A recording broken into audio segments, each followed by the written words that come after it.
All right, everybody, here we are for the Final Yard Postgame here on the 5 Reasons Sports Network. I'm your host, Louis Sung, and as always, I'm joined by Eric Wiedeke, my fellow Pulse of Fins Nation co-host.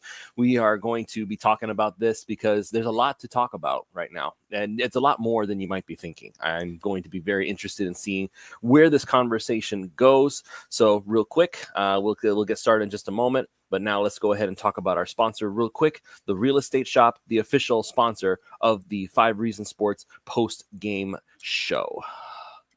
The Final Yard is sponsored for the entire 2024 Dolphins season by the Real Estate Shoppe. Before you make a final decision about who should be your real estate broker, make sure you reach out to Amanda Martin and Javier Iglesias, the dynamic duo leading the Real Estate Shoppe, which combines market expertise with a passion for community and personalized service. They offer honest and professional real estate services, guiding buyers and sellers with integrity and a client-first approach. From pricing to negotiation, they ensure every step is smart and transparent. They operate in Miami-Dade, Broward, and Palm Beach. They understand the local markets like no one else. Their deep knowledge of these areas helps clients navigate the complicated nuances of home ownership in South Florida. So reach out to them. Again, it's the Real Estate Shoppe. You can find them on Instagram at the Fort Lauderdale Realtor, or give them a call at 954-268-9812. That's 954-268-9812. Before you make a final decision about real estate, reach out to the Real Estate Shoppe. Alrighty. So obviously I wasn't actually in the pregame show, Eric, but you and Ethan were. So just bear with me here as I ask this question, because I was basically taking a nap. I got to admit, I'm not feeling the greatest. I'm a little under the weather right now, but I'm powering through for postgame. Compared to what you were predicting during the pregame show, how did this all turn out? So, really, I almost have to compartmentalize it into halves, because the first half went exactly how I thought the game was going to go the entire way. It was sloppy. It was really bad. And to be fair, a lot of it was, I thought the weather was going to be a lot worse in the first half than it actually was. But I was expecting a game that was really sloppy. I was expecting Tyler Huntley to look more like early season Tyler Huntley than he did tonight, which was a positive thing. And I mean, the second half really looked a lot better than I thought the game was going to look. Dorian Thompson-Robinson's legs were not an issue whatsoever in this game. Tyrell Dodson looked really good. I'm sure we'll get into like the different aspects of today's game, because I think that this is a really unique game in that, you can kind of point in a lot of different directions in terms of where we can go. And I know you kind of hinted at that. But I was really expecting this to be a lot more brutal. And for the first 30 minutes, it was pretty brutal, but I'll give them credit. For the second half, it was a lot better all around. The players performed better. Mike McDaniel, I feel like, coached a much better second half. Awful challenges aside, even though I thought the Huntley challenge was a pretty good one. Yeah, that first challenge, I feel like that first challenge wasn't terrible, but that second one, like, what are you doing, dude? And then the call on fourth down. Didn't love it, but again, much better in the second half. So it was overall, I guess, mixed bag, but I'd say mostly positive. Well, in the battle of the backups, ours won, which normally that's not something we actually end up seeing. So I'll give them credit for that much. I did not have a problem with McDaniel challenging the Huntley thing. I think Huntley got the first down, perfectly honest. Like, as far as where was the ball when his left foot went out? It looked to me like he had stretched out way beyond the marker before that foot left. That's just me, but referees never want to correct themselves ever. And then, of course, speaking of referees, that Jordan Brooks unnecessary roughness tackle. I mean, my God, like, that was awful. Like, oh no, it looked like a body slam. It's like, it looked like a move out of wrestling. Okay, listen, you got to tackle the guy somehow, like, it's not always like just kind of grab the guy by his shoulder pads and then let him push you 3 more yards. And then he was halfway to the ground when the whistle was blown anyways. It's not. It wasn't even all that late, but whatever. Yeah, it's ridiculous. Those are the kinds of calls that make you feel like the game is rigged. But in spite of all the penalties, and there were a lot of penalties, and a lot of them, people were not. I'm wanting to give Tyler Huntley his due, and it does open the door for a broader discussion here, because the Tyler Huntley that we saw earlier in the year, Eric, was a Tyler Huntley that had just gotten pulled out of the street and said, here, you're the guy now, go and play football. And he's like, wait, what? Okay. Now he's been here for several months, learning the offense, understanding its intricacies, such as it is. And it's actually Adam Beasley who tweeted this out here. Tyler Huntley has set career highs today in completion percentage with 84.6%. His passer rating is at 115.5, and yards per attempt, 8.7. Tyler Huntley had, for all intents and purposes, a phenomenal game. He really did. And regardless of, it's just the Cleveland Browns, Myles Garrett is still breathing down your neck every other play. Like, Patrick Paul did not stand a chance. Like, he took Patrick Paul's lunch money. He took Teron Armstead's lunch money. Let's be real about this. Like, Myles Garrett is a different level of human being as a pass rusher. So it is not a surprising thing to me to see Patrick Paul get whooped, but that's the kind of whooping that as a rookie, he needs to take at some point in his career. So it might as well be now. He got it. He understands, like, this is what I have to deal with. Yep, that's what you're going to have to deal with. And even your mentor Armstead struggles with him. So take that as a learning experience and just get ready for the next one, because it's going to happen. But as far as Huntley goes, I'm starting to buy into the Tyler Huntley QB2 talk. I really am, because this was not a game where it looked, because the offense, as undisciplined as it was, they still scored 20 points. And mind you, they did not score 20 points by having a balanced offense. They still could not run the ball worth a lick in the second half. They just could not. Like, in the first half, you had a little bit of success, and then the Browns immediately clamped that down. Yes, they scored 20 points, but I almost want to put an asterisk on it, because that last score was, you started the drive at the 20, but I get the point. In other drives, we would not have even gotten that. We would have kicked a field goal. Or throughout the first half, we end up going backwards 40 yards and not scoring anything. That's But that's not Huntley's fault. No, it wasn't. And again, I got to give McDaniel credit, because he corrected a lot of that stuff. You didn't see any of the, really complex, long developing horizontal stuff in the second half for the most part. It was a lot more of those in-breaking routes, which Huntley has shown he can throw those. He showed even in his first stint of, months back, that he can make those throws, and they went to that well, and they went to it a lot, and they were successful in it. So, I'll give them credit for that. And hopefully, that's something that they learn, that's learned from going forward. And if you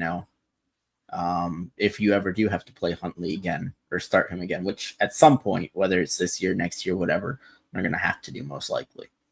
But that's okay with me right now, because we heard during the broadcast that McDaniel supposedly made two different game plans. One for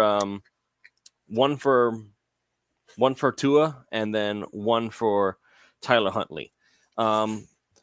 So I want you to go ahead and make a case for me, Eric, on why Huntley, do you feel like Huntley is deserving of the backup job next year, or do you think that Miami needs to look elsewhere? So as far as that goes, I think there are two things that I think. I think Tyler Huntley is a fine short-term plan B. And I know that this is going to get you specifically to roll your eyes, but I think, as an organization, you have to be clear-eyed about these things, and you have to be smart about how you plan for the future. I would keep Huntley on as your veteran backup, but I would still, mid-rounds, whether it's third, fourth, fifth round, what have you, select somebody and have them be the potential long-term plan B if things go wrong.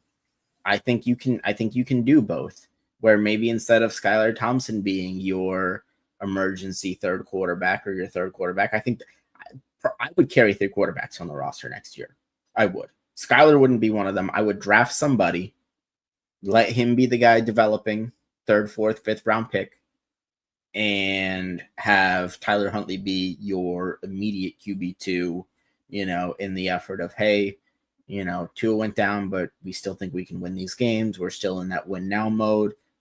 That's how I would play it going into next season. I'd be fine with Tyler Huntley as QB2 in the short term, but I would start to consider a contingency plan, mid rounds of the draft at some point for potential long term. All right. So I want to go ahead and now talk about the defense, because I understand that it's just like Dorian Thompson-Robinson, and that's not exactly a very scary prospect for Miami to face off against. But I need to give credit where it's due to a lot of players today. Like Jordan Brooks is the best linebacker Miami's had since Carlos Dansby, and that was a long time ago. Miami has now Tyrell Dodson, because I know we've been talking about, Miami needs a second linebacker.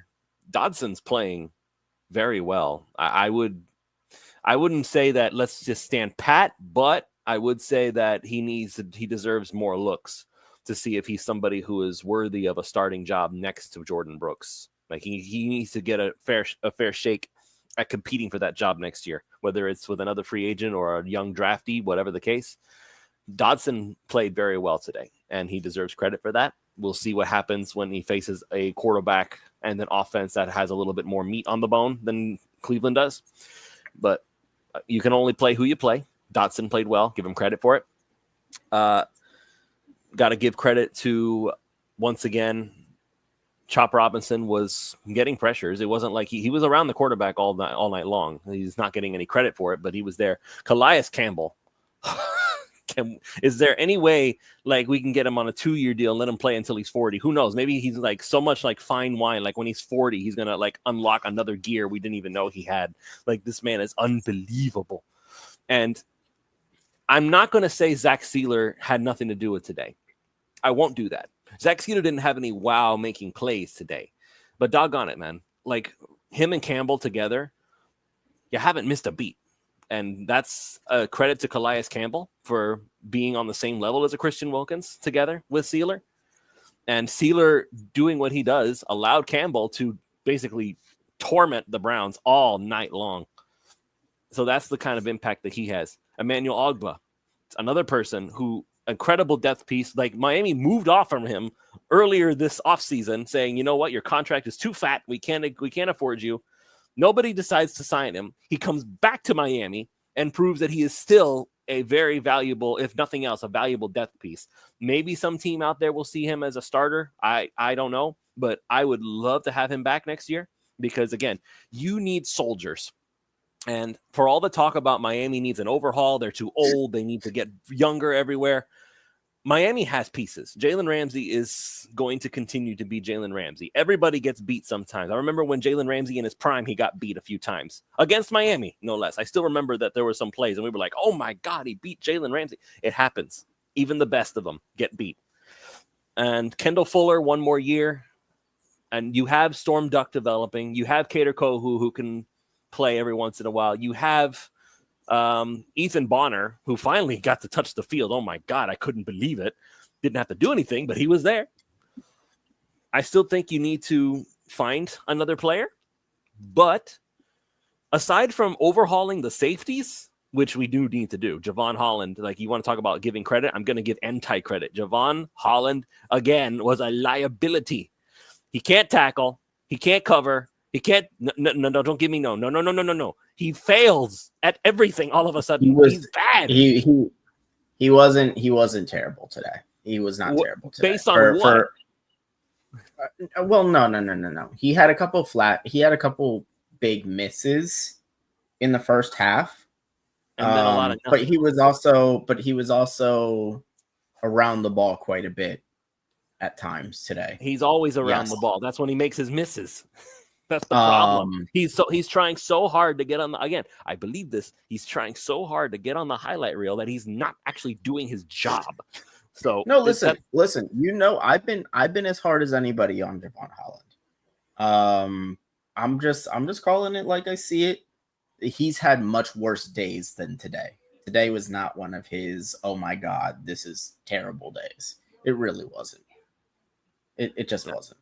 No, I'm gonna be hard on him. I'm sorry, I'm gonna be hard on him. Javon Holland, he doesn't deserve any kind of. I'm not giving him a break. Like he was bad. Like if he had made a play every once in a while to actually balance out the bad stuff, then I wouldn't be so hard on him. But he didn't do a single doggone thing. And even when it looked like he kind of did, once you look upon further review, it's like, oh no, actually he didn't even get anywhere close to that ball. So well, no.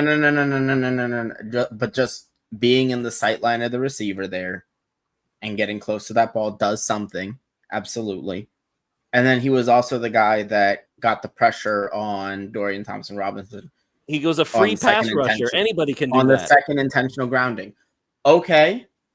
And we love and it. What, bro? Think he's come free on pass rushes. It was designed that way. Javon Holland is not unique in that. Yes, we love it, but Javon Holland is not unique in that ability. Brandon Jones does that much better, actually. Oh, okay, but we gave credit to Brandon Jones when it happened. That's all. Because that was literally his role. Holland was supposed to do a lot more than that. That's why I'm hard on him, because Javon Holland is supposed to be the star safety of this defense, and he has been anything but.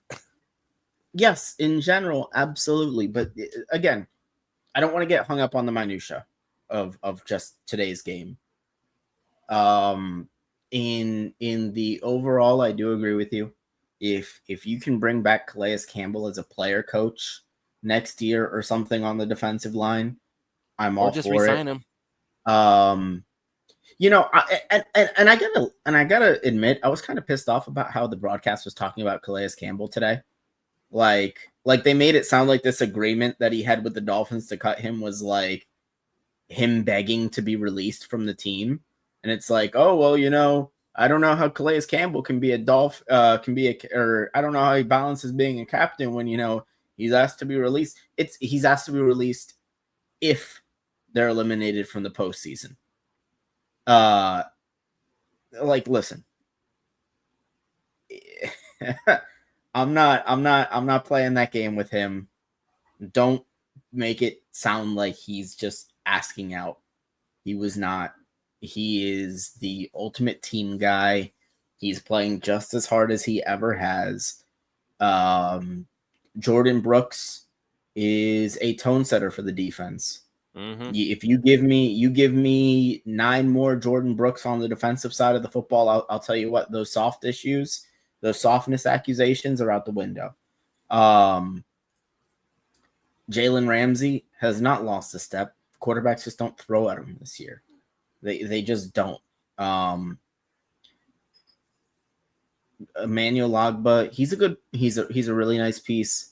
Although I'm a little bit more ambivalent on if he comes back or not. Depends on, what price tag he would come in at. I still would like to see them add the potential successor to Calais Campbell next to Zach Sealer along the defensive line, because I think Campbell is unique in that he is the ideal mentor for somebody that you want to bring in and take on that role. Chop,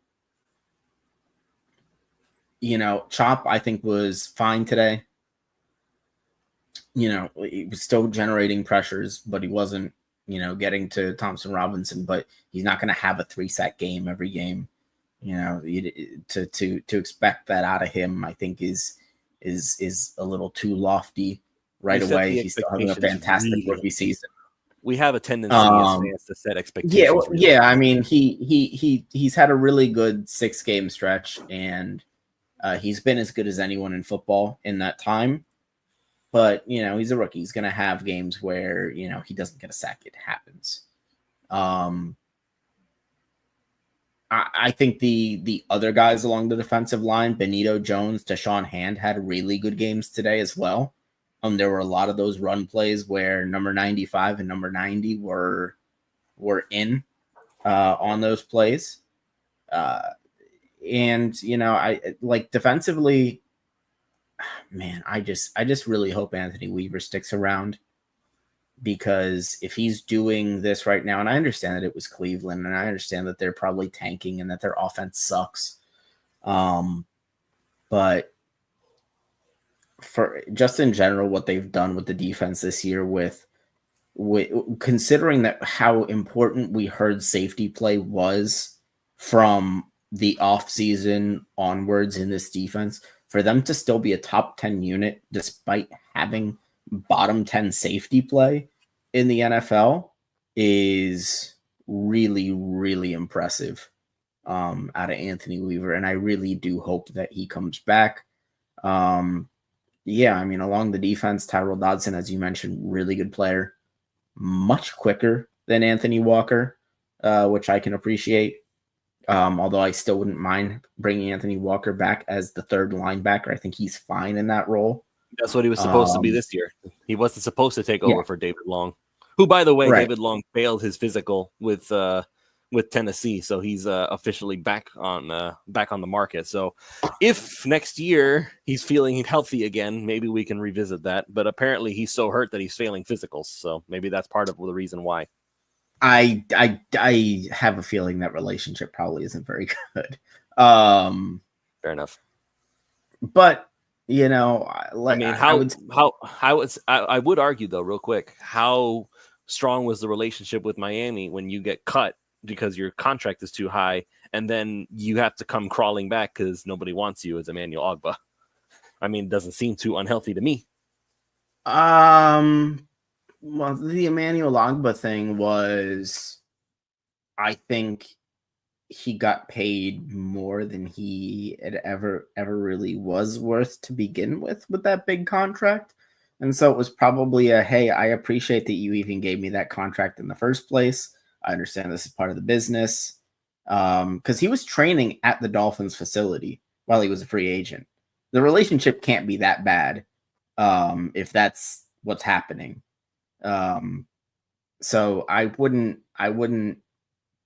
think it's quite the same there as hey, you got cut mid-season because you're not very good. And clearly he was dealing with things physically, David Long was, but I think that the Dolphins made it pretty clear that they were cutting him for performance reasons rather than health reasons. So that's just where I think that there might be a little bit of bitterness there, hard feelings, what have you. But flipping over to the offense, I really liked, again, what I saw out of Malik Washington, aside from his one drop. I thought he played a really solid game tonight. Jonnu Smith didn't get too many catches, but he did get the touchdown. And credit where credit's due, Tyreek Hill heard the noise around him, and he said, and he practiced all week. He said, "You want me to catch passes? I'll catch passes." Well, okay, I have a problem with Tyreek throwing that whole Wednesday practice thing under the bus. All right, you know why? You know why I have a problem with that? Because I think if you would have gone back to August in the preseason, Tyreek Hill was probably one of those guys pushing for Wednesdays off. You don't get to be a veteran in the NFL and be excited to practice on Wednesdays. So it kind of feels like maybe a little bit of mixed messaging going on there. I think Tyreek was probably like, hey, I probably don't need to practice on Wednesdays. Especially considering, he was in the beginning part of the season, he was gassed playing half the snaps. But again, really good game today. Really like how he came back, heard the noise, played what I think was, maybe not statistically his best game of the year, but I think it was his just eye test, visually best game of the year. And Jason Sanders, cannot forget him. Fantastic day today. He's a Pro Bowler. He's a Pro Bowler, man. Point blank period. He earned that. He's earning that extension. So I think he survives the cut. Once again, Jason Sanders has kind of been like, are we cutting him? Are we not? Like 2 off seasons in a row, and I think he survives once again heading into 2025.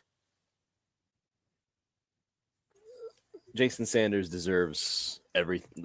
We've been hard on him, and I will say this: I wish that somebody, like the same way that Jason Sanders had a kicking coach all those years, can somebody please get Jake Bailey a punting coach, please? Because I know why he's here. It's not because he's a good punter. He holds the ball very well for Sanders, and Sanders has benefited from that holding experience.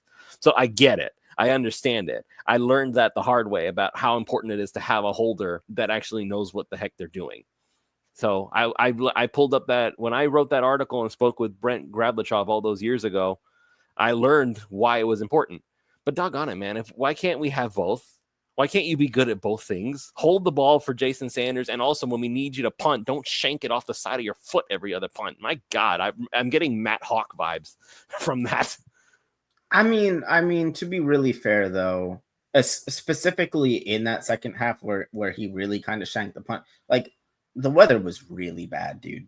It was off the side of his foot. It doesn't matter. The problem was not the wind; it was off the side of his foot. The ball comes down from here to his foot. That's not a whole lot of wind movement. Yeah, and you don't think the ball being slippery might slip, hit the side of his foot? That the only way it hits the side of his foot if he kicks it with the side of his foot. That's what happens. It's not that it slipped. If he had kicked it where he was supposed to kick it, then the wind, fine, it carries it somewhere, fine. But the only way it kicks the side of his foot, because it's coming from here to here, and then it hits his foot. That means he was off target to begin with. But at the very end, last punt of the year, or last punt of the game. Yeah, okay, sure. But that's the same thing with Matt Hawk. It's like Matt Hawk would have a really great punt and be like, oh my God, why can't he do that all the time? And then he kicks a terrible one, and we were like, oh my God, Matt Hawk is so infuriating. It's the same thing with Bailey. Bailey has more bad punts than good punts, it feels like. So with that in mind, honestly, listen, if we're going to talk about punting real quick, I would just wait until Matt Hawk becomes a free agent again and say, listen, I know you were better at punting than Bailey, and we already know you know how to hold for Sanders. So let's get you back in here. Let's bring back Matt Hawk to be the punter from Miami. He can be the second Matt who came back for a second tenure, but him and Matt Turk.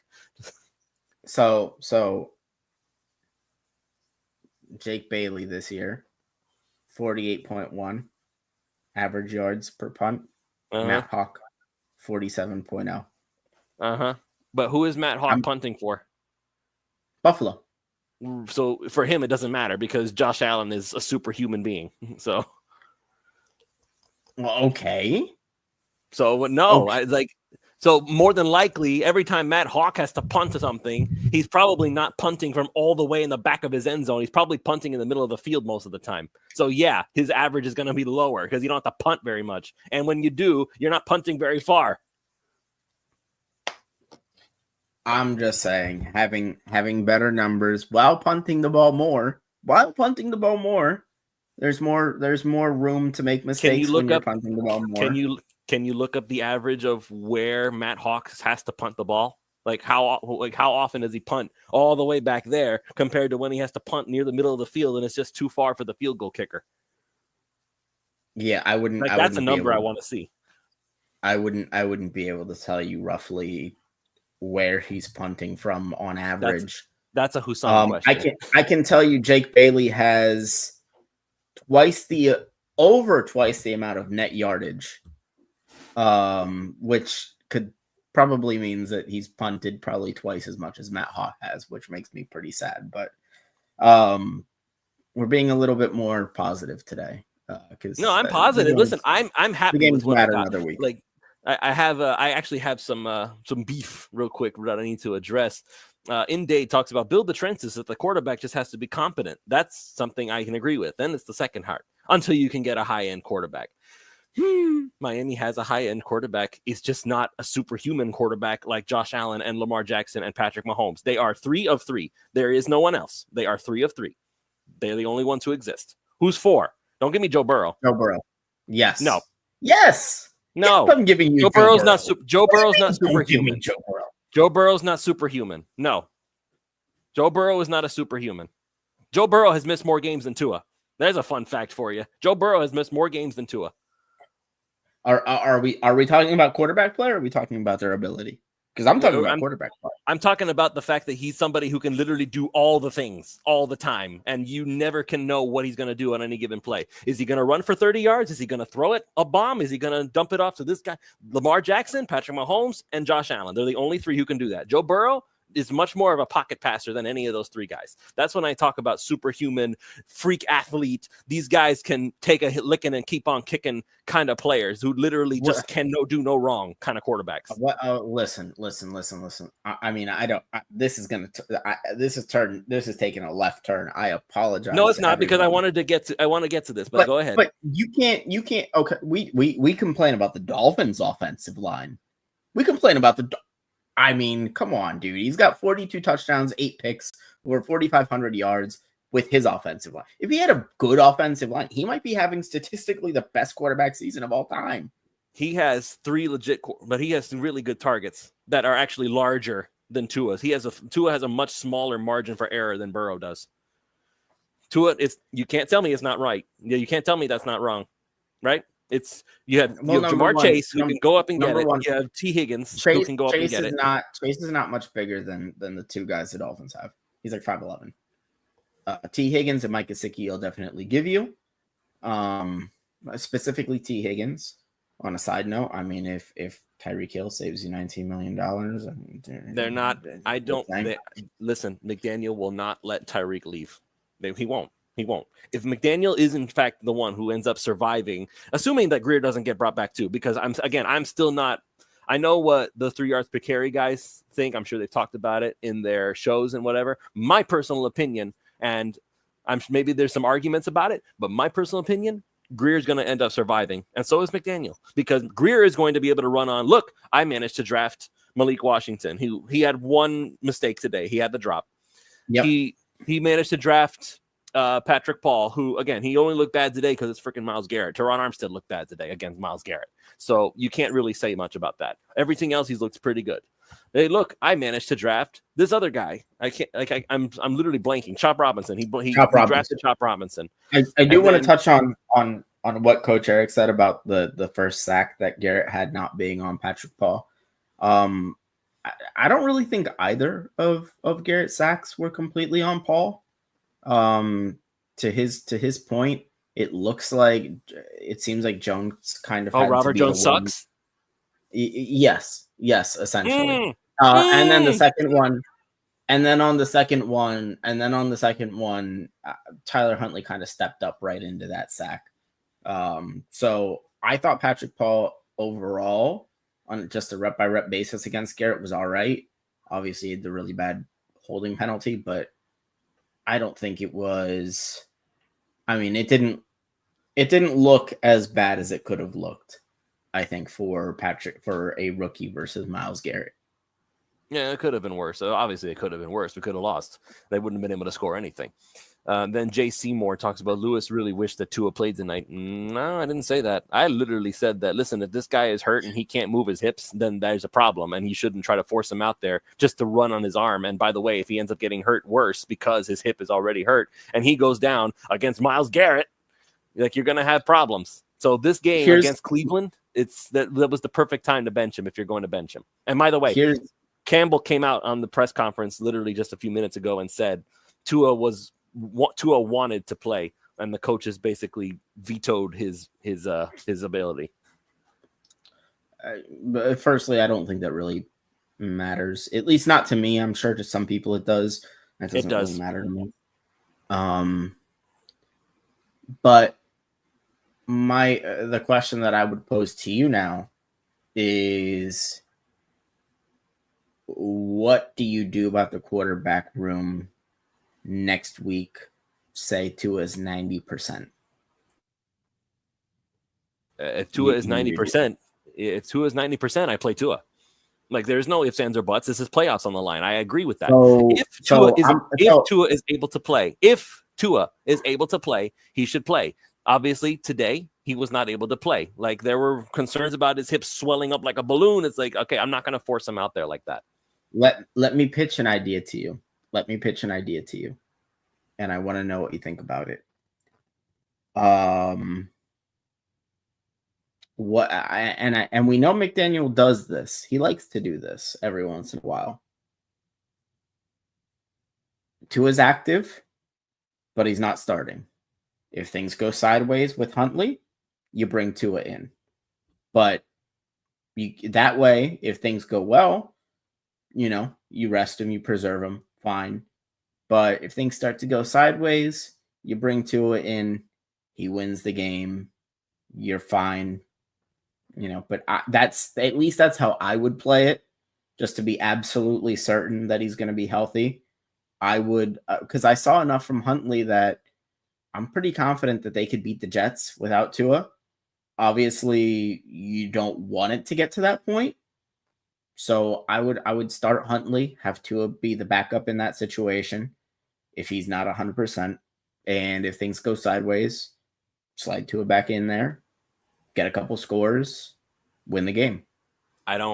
That's the problem, though, because again, remember what this offense is based on. It's based on rhythm. It's based on timing. It's based on all of that. You don't at what point do you consider a game sideways? If it's tied at the half and Miami's been struggling, but the Jets have also been struggling, is that enough for you to justify, okay, now we need Tua? And how long do we let that happen? If it gets into the fourth quarter and suddenly the Jets score a touchdown and it's 10-3, at that point, do you now throw Tua in there because, oh my God, we're about to lose and it's all over? Like that, I personally, again, if Tua can play, I get what people are saying. If Tua can play, he can play. If they're talking about Tua saying he can't play, fine. That's a different discussion. But I am not going to bench my starter who can play and put him in for my backup who is healthier than Tua. And if things go sour, then you ask Tua, I know you're hurting, but please rescue us because we thought that we could win without you. You have a starting quarterback who can play. The Chiefs don't have to play Patrick Mahomes because they've already clinched. They don't need to worry about that. But if they had not clinched the number one seed and he was like at 70% or whatever, and their backup is Carson Wentz, they're not going to say, oh, well, we know we're going to make the playoffs, so we'll just let Carson Wentz play. And if things go sour and we potentially lose the number one seed, then we'll throw in Patrick Mahomes. That's not how it goes. If Tua can play, he's going to play. And that's how it should be. And because the same way you're talking about, oh, get a couple of scores and win the game, the same way Miami can get a couple of scores, start the game in the lead, and then if they feel so inclined and they think that the Jets are just that inept, you can throw in Tyler Huntley later and be like, okay, we feel comfortable where we're at. We'll let Huntley finish the game because it can go in the reverse and you don't disrespect your starter and you get to start off with a high note. But that's the thing. I don't think you're disrespecting your starter. I don't think you are. I think you can sit down and say to Tua, hey, listen, we just saw your backup execute really good football for 60 minutes. We just want to make sure that you're fully healthy because we believe if it comes to a playoff game. Now, this isn't necessarily my belief, but I'm speaking for the coaching staff here. We believe that if you're 100%, we have a shot anywhere we go in the postseason, and it would be at Buffalo if it came down to it. We believe we have a shot at Buffalo if you're 100%. We want to make sure that you're 100% when we get there. We trust Tyler. We think he can do a good job in this situation. I don't think it would be a disrespect thing with in regards to that. I really don't. Granted, to your point about where the line would be, I think if the offense is not moving the ball effectively within the first quarter and a half, at that point, you go ahead and you bring Tua in. It wouldn't necessarily be a matter of like result of the game. It would just be what the offense looks like. I think that it should be the opposite. Like, if we're so confident that Tua can win, just in case, like, go ahead and just let him get a couple of scores and be like, okay, we're good. That's it. That we're done. And that's perfectly fine with me. I don't think that will be how it happens because it's very rarely ever that way. Like the fact that the guards are even rotating right now, like Eichenberg and Wynn are rotating, like that in and of itself is unprecedented as far as I am aware. Like, I don't see many teams doing that. Like all this talk about, the chemistry is important. We don't want to throw off the groove. And you have Isaiah Wynn and Eichenberg doing what? Like spelling each other. Like, are you telling, is Eichenberg hurt? Does he need time to rest every other series? Or I think it's just a conditioning thing for Isaiah Wynn. Are we sure that he's like, you're not going to condition him by benching him every series? Shape? Like he needs to get his tail out there. Well, I think whether it's not, I'm not sure if it's next week or potentially wildcard weekend if they get there. Isaiah Wynn will be playing the entire game either by next week or the following week if they get so far. I don't think so. I think whatever politics are going on behind the scenes, it's keeping Eichenberg in the game. That's what I really think it is. Like the justification is that, we'll keep Eichenberg in every other series. Like there's a lot of weird stuff happening, Eric. There really is. And we know it is because we're hearing the rumblings all over the place. Like there's like this guy and this guy and this guy is like, like what, somebody's going to get fired this offseason. And I don't think it's McDaniel. It might be, I think like at worst they'll fire somebody. It's probably going to be Danny Crossman. Greer is going to make a case to say that he needs to stay, and McDaniel is going to make a case to say, well, I need to stay too.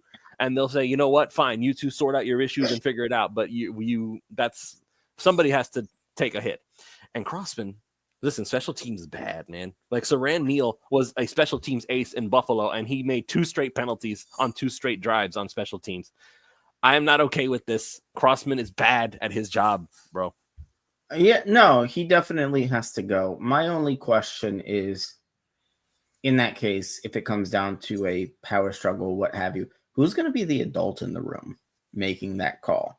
Because, I mean, as much as I like Stephen Ross as an owner because he opens his pockets up, I do not trust him to make that decision. Like whether I'll end up agreeing with the decision or not, just in process, I don't trust Stephen Ross to be the one making that call. I just don't, because he doesn't know football like that. And so that's a little uncomfortable for me, but hopefully it ends up working out. If both are retained, I would retain Chris Greer kind of with the edict of like, hey, listen, I don't care what your feelings are about the offensive line. You have to address it. There is no ifs, ands, or buts about it this year. You either address the offensive line one way or another. Granted, it doesn't have to be a complete overhaul, or you're gone. Like you can't do this. Like there has to be some sort of like conditions attached to it at the very least for Greer if he's going to come back. At least for me. Like it's got to be a conditional thing. I don't know if the owner. I don't think Stephen Ross will push that button. He'll trust his football guys to do football things because Ross knows he's not a football guy. Like he's self-aware enough to know he needs to stay out of their way and not make the decisions. Because look at Jerry Jones, the supposed owner who is not a football guy, but he thinks he's a football guy. Maybe once upon a time he was pretty good at it. Not anymore. But he thinks he's enough of a football guy to know who knows what they're talking about between Mike McDaniel and Chris Greer. That's again, like it's. I mean, I get it. It's kind of a damned if you do, damned if you don't thing, but And the last thing I'm going to say about it, the offensive line just needs 2 guards. That's what I really believe. It just needs 2 guards. Get 2 guards, figure it out, find a way, 2 guards, pay them, draft them, don't care, 2 guards. That's what's missing because Aaron Brewer is good at his job. Patrick Paul is developing. I think he will be good at his job. Austin Jackson can at least run block, so he's serviceable. I need 2 guards, whoever those are. Whether you want to trust Isaiah Wynn will remain healthy, I don't think he will be. I think he should be brought back as a depth piece, but not as a starter. But find 2 guards. Find 2 guards. That's all I care about. 2 guards. Everything else will fall into place right after that. You're going to suddenly see Achane running wild. You're going to see Jalen Wright probably running wild because holes will be open. People are going to talk about that 4th down call that McDaniel made about trying to put Tyreek in motion and then pitch it out to Achane and why it all failed. That same play, Simon Clancy was on the OnlyFins Discord server, discord.gg/OnlyFins, by the way, ladies and gentlemen. that same play that they pitched it outside to Achane, Aaron Brewer had gotten knocked on his tail because he couldn't handle the power rush from up front. So if they had gone north-south, guess what? They would have gone south. So it doesn't matter. Like, they know, Miami knows they can't run power. The Browns know they can't run power. So of course McDaniel's not going to try to run power up the middle. It doesn't work. So what do you want him to do? It's not going to. It's not going to work. On 4th and a half a yard. You know what I want him to do? You're going to give it to Tyler Huntley. Sneak that requires push. It doesn't exist. Eric, Aaron Brewer hiked the ball and got shoved backwards 5 yards. And guess who Tyler Huntley is running behind? Aaron Brewer, who would have gotten pushed backwards 5 yards along with him. He's not running behind him. He's diving under him. You're just diving forward. Diving forward still requires push, bro. It requires push. If there is no push, like if you dive over, you're going to get pushed back. You dive under, you get squished. You need some offensive line to push. It doesn't exist. That's why. McDaniel knows that's why. This is where I struggle with the whole discussion, because we're talking about offensive line and where it struggles and why they can't get any push and why there's no running game and all these things. Then we get frustrated with McDaniel with trying to jury rig a way to get short yardage instead of, like, honestly, I wish he'd just call a regular play. Just try to do the same thing you've been doing. Get 10 yards, because you're a lot better at that than you are getting 1 yard. There is no push. There is no power. And if McDaniel knows it and knows it's going to fail if you try to go up the middle, because it seemed to fail every time. Again, the second half, there was no running game. It was non-existent. So what do you want him to do? How many times have they run a quarterback sneak this year? 0. Okay. That's not a surprise to me, because you need push. But okay. But so what do you understand the point that I'm trying to get to, though? That you need 2 guards? No. Well, yes, I'm a fan of bringing in 2 guards. One guy that's a surefire starter, and then the other guy to compete with win. But my point is, you've done it 0 times. You don't have any evidence to say that it works or it doesn't. That's my point. Is we've seen them fail enough times doing the pitch stuff. If the pitch stuff worked, I wouldn't have any problems with it. But it's just that we've seen it fail time and time and time again. That's my only thing, is we have a track record of that. We don't have a track record of just sneaking the football. Like, I just want to see it. Just experiment with it once or twice. I'm not saying that it has to be your go-to. Just, maybe try it out. I personally would just run a regular play. Like, forget about short yardage plays. Just run a play. Heck, bomb it. I don't care. Just stop trying to. That honestly has more likelihood of working than 4th and 1 at this point without Tua. Did I hear Chris Perkins call me out? I'm a little confused. What are we talking about here? Did I miss something? Whatever. If Perk has a problem with me, I've never had a problem with Perk. I always thought he was a nice guy. Maybe he has an issue with one of my opinions. A lot of people have issues with my opinions. I remember I'm the Skip Bayless of the 5 Reasons Sports Network. So I don't make of that what you will. I very seriously doubt Perk personally called you out. I mean, I don't know. Perk knows who I am. It's not like we talk, but he knows who I am. Like we've interacted at events and whatever. So maybe he heard me say something, and I didn't say anything to him. I didn't say anything about him, but people talk opinions all the time. So Seymour, if you want to show me later down, I'll go ahead and I'll check it out and whatever. I'll address it if I feel like it's worth addressing. But I don't know. People talk about us. People talk football. All right. So next week, New York Jets, MetLife Stadium. Aaron Rodgers, I was heard, got benched. So if that's the case, there goes my narrative about Aaron Rodgers owning the doggone team. But I don't know. If Tyrod, I feel like we've reached a point where like we can beat backup quarterbacks. Like I'm not gonna get PTSD about this sort of thing anymore.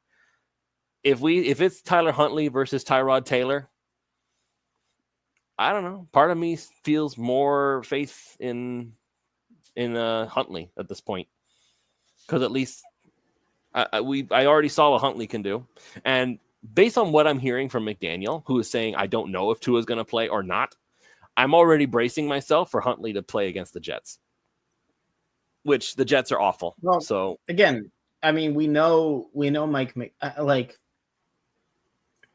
I don't want to say that I don't trust Mike McDaniel in these things, but man, it's just we know how good of a relationship he has with Tua, and how much he cares about the person of Tua.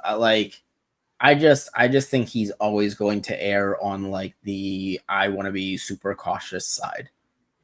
And so I think that that's just what it's going to be from McDaniel. I hope that it's not anything that would cause Tua to be out 2 weeks in a row, because then I think it is a genuine cause for potential long-term concern. But we'll see where it is. I think McDaniel's going to err on the side of caution, no matter what, when it comes to Tua's health. So I guess we should just talk about this real quick. Apparently, and I'm just going to pull this up real quick. I saw it, and I'm trying to find where it was in the chat that it was brought up. It seems to have vanished.